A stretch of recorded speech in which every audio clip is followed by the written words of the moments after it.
Welcome back, and here's the latest coming in from Uttar Pradesh and its crackdown on illegal madrasas. The Uttar Pradesh has now submitted its initial report to Yogi government. This report has been submitted by the SIT that was constituted, and around 8,448 madrasas are found to be illegal. Almost 36 to 40 madrasas have been probed in the first phase.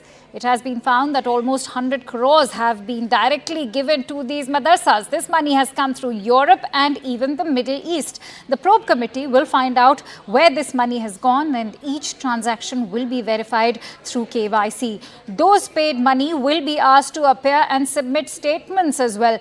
The probe committee will also be looking at this money, possibly where it was coming from and whether it was being utilized for terror funding or for radicalization as well.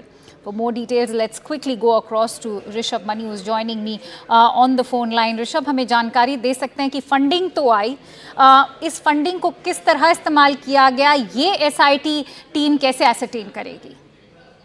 देखिए, जो एक SIT शासन की ओर से बनाई गई थी UP ATS के एडीजी मोहित अग्रवाल की अध्यक्षता में, इसमें अल्पसंख्यक कल्याण विभाग की डायरेक्टर और यूपी के एसपी साइबर क्राइम भी शामिल थे, और अब सेंट्रल एजेंसीज की मदद भी ली जा रही है इस पूरी जांच में, क्योंकि जो शुरुआती शिकायत थी वो खुद अल्पसंख्यक कल्याण विभाग की ओर से दी गई थी। 4,000 से ज्यादा अवैध मदरसों को चिन्हित किया गया था और उन पर कार्रवाई और आगे की जांच के लिए शासन को पत्र लिखा गया था। शासन ने एसआईटी बनाई थी और अब 108 मदरसों को चिन्हित किया है इसी एसआईटी ने, जो यूपी और नेपाल की सीमा के 7 जिले हैं, ये वहां पर हैं। करीब 100 करोड़ से ज्यादा की रकम बीते कुछ सालों में विदेशी फंडिंग के रूप में इन मदरसों के पास आई है। अब इन मदरसों को नोटिस भेजा गया है, इनसे पूरा ब्यौरा मांगा गया है कि ये पैसा कहाँ पर खर्च हुआ है, वो बताएंगे कि कौन सी एक्टिविटीज हुई हैं, उन्होंने किस तरह से क्लासेस या कोई एक्स्ट्रा करिकुलर एक्टिविटीज हैं, कहाँ पे खर्च किया है। तो यही देखने के लिए मदरसों को नोटिस भेजा गया है।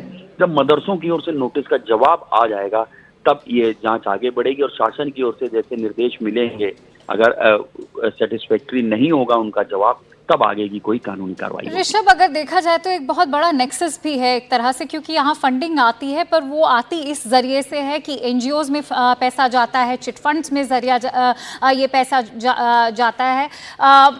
ऋषभ, मैं आपसे रिक्वेस्ट करूंगी कि हमारे साथ बने रहिए। In fact I am also joined in by Fakhrul Chand of the Samajwadi Party. Fakhrul Chand, how do you react to the latest findings of the SIT so far? There have been a lot of indications that there was no identity of the donors shared. B, we also know that this funding has most likely come in from Middle East and Europe.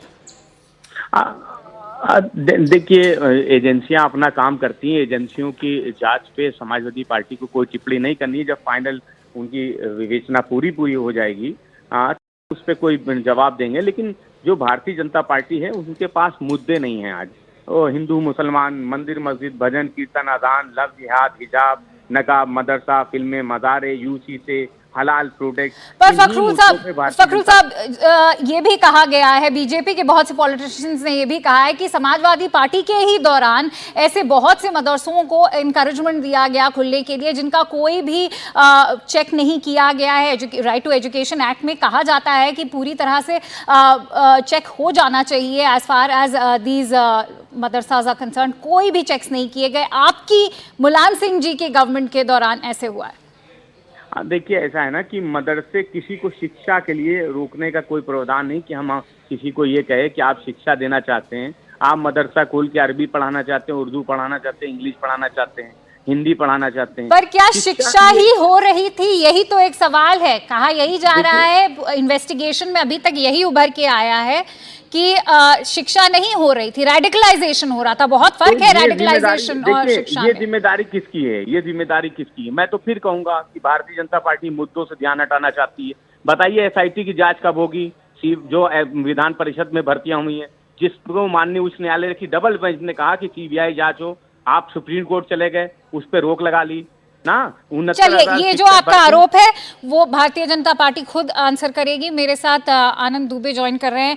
Anand ji, आपने सुना फखरुल चंद क्या कह रहे हैं? उनका कहना है कि मदरसा जैसा इशू बनाया जा रहा है भारतीय जनता पार्टी के द्वारा ओनली सो दैट आप डाइग्रेस कर सके रियल मुद्दों से। नहीं, देखिए, ये तो समाजवादी पार्टी की पुरानी फितरत है। ये कुछ भी बोल सकते हैं। ये वो लोग हैं जो, आपको याद होगा कि उत्तर प्रदेश में जब आतंकवादी गिरफ्तार होते हैं तब भी ये कहते हैं कि भारतीय जनता पार्टी मुद्दों से ध्यान हटाने के लिए आतंकवादियों को गिरफ्तार कर रही है। तो इनका ये स्टैंडर्ड और इनका ये जो पैमाना है वो हमेशा से उसी टाइप का रहा है। देखिए, ये बहुत स्पष्ट है कि अगर आप कोई संस्था चला रहे हो और आपको कहीं से फंडिंग हो रही है और अगर उस फंडिंग में कहीं भी किसी भी तरह की थोड़ी भी अनियमितता की बात आती है या किसी भी तरह के शक और संदेह पैदा होता है तो उसकी जांच जो है वो होगी। इससे न कोई भाग सकता है और न इसमें कुछ गलत है। भाई, जब इसी तरह जब मदरसों के सर्वे की बात आई थी तो उसमें क्या पूछा गया था?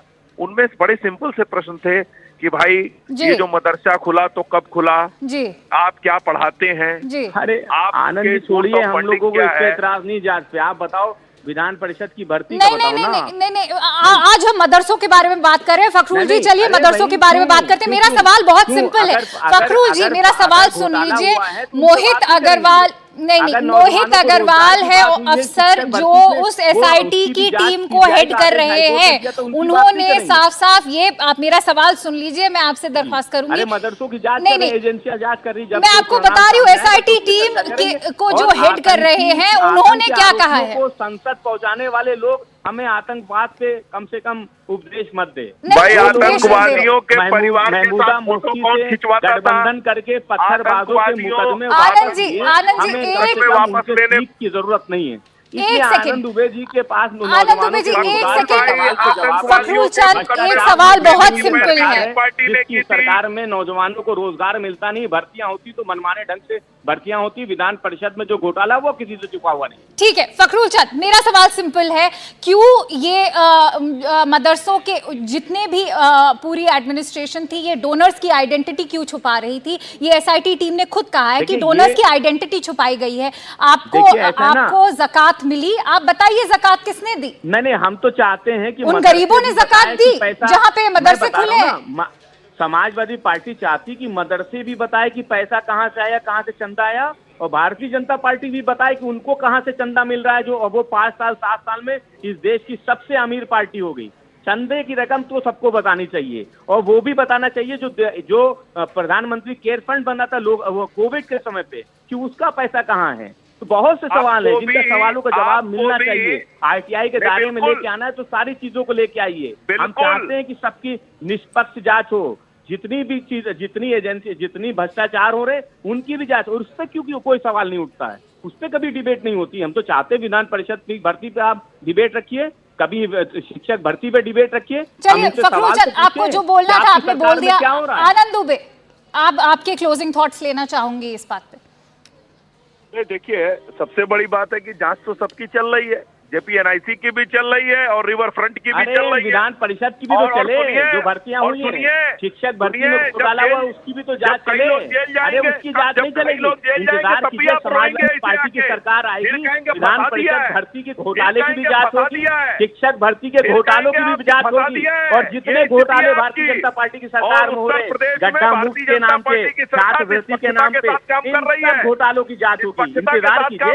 अरे सरकार बदलती है, सरकार आती हो जाती है। आनंद दुबे जी, फखरुल चंद, घमंड मत कीजिए। आनंद दुबे जी, सरकार बदलेगी और जांचों का दायरा बढ़ेगा, जांचें भी होंगी। जिन लोगों ने भ्रष्टाचार किया, नौजवानों की रोजगार, नौजवानों के साथ छल किया है, उनके साथ उनको भी जांच के दायरे में आना पड़ेगा। फखरुल चंद, आपने वही किया जो आप बीजेपी पे आरोप लगा रहे हैं। आपने मुद्दे से हट के बात की है। मुद्दे की बात करते तो मजा आता। Thank you so